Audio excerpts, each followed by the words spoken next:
আন্তর্জাতিক অপরাধ ট্রাইব্যুনালের চিফ প্রসিকিউটর কার্যালয়ে গুমের অভিযোগ করেছেন মৃত্যুদণ্ডপ্রাপ্ত আসামি মোজাম্মেল হোসাইন ওরফে সাইমনের ভাই আব্দুল্লাহ আল হোসাইন।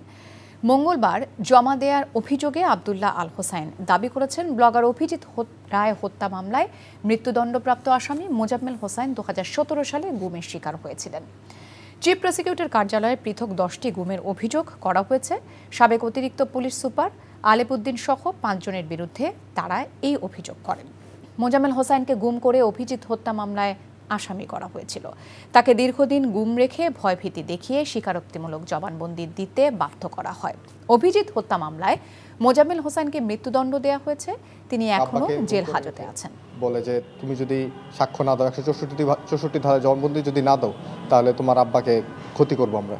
তো তখন আব্বার এই দুরবস্থা দেখে ভাই তখন শিখে 164 ধারায় জবানবন্দি দিতে রাজি হন।